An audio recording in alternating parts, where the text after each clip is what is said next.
400 KG uranium কোথায় গেল? ইরানের 3 পরমাণু কেন্দ্রে হামলার আগে কি তেহরানই সরিয়ে নিল সেই বিশিষ্টযুক্ত stock?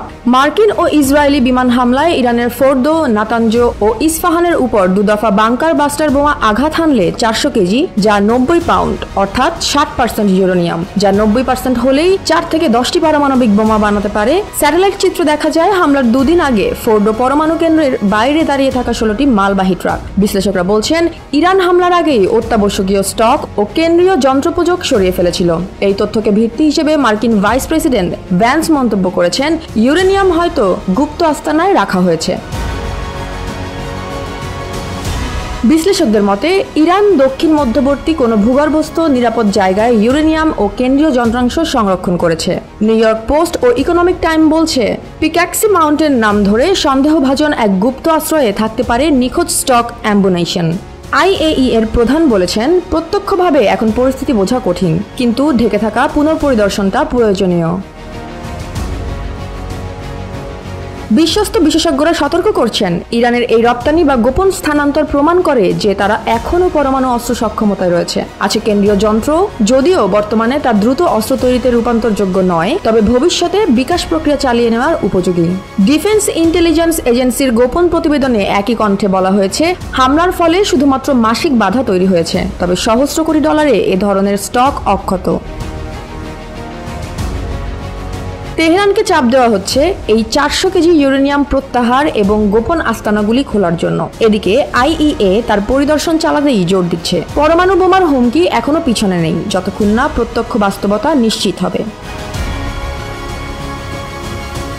Jaya Hasan, NPB news.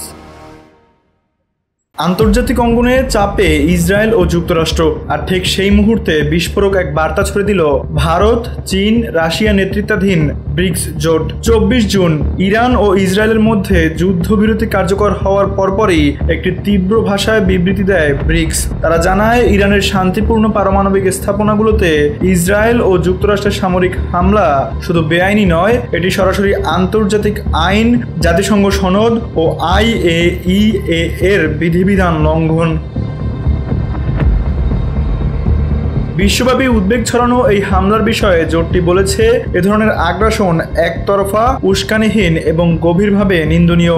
বিশ্লেষকরা বলছেন, এই বিবৃতি শুধু কূটনৈতিক বার্তা নয়, এটি একটি কৌশলগত ঘোষণাও, যেখানে ব্রিক্স স্পষ্টভাবে জানিয়ে দিল পশ্চিমা আধিপত্যের বিরুদ্ধে তারা এখনও আরও সংগঠিত, আরও কণ্ঠস্বর। ইরান এবং সংযুক্ত আরব আমিরাত এখন ব্রিক্সের সদস্য হওয়ায় এই জোটের প্রতিক্রিয়া শুধু প্রতীকী নয়, এর ভৌগোলিক ও রাজনৈতিক গুরুত্ব বাড়ছে।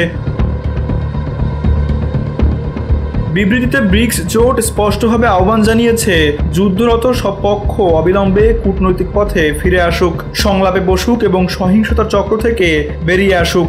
জোটটির মতে, শান্তি ফিরিয়ে আনতে চাইলে আলোচনার কোনো বিকল্প নেই। এই মুহূর্তে যখন বিশ্ব ক্রমেই দ্বিধাবিভক্ত হয়ে পড়ছে, তখন ব্রিক্সের এই অবস্থান একটি গুরুত্বপূর্ণ প্রশ্ন তুলে ধরছে, একটি নতুন বৈশ্বিক শক্তির ভারসাম্য কি ধীরে ধীরে গঠিত হচ্ছে?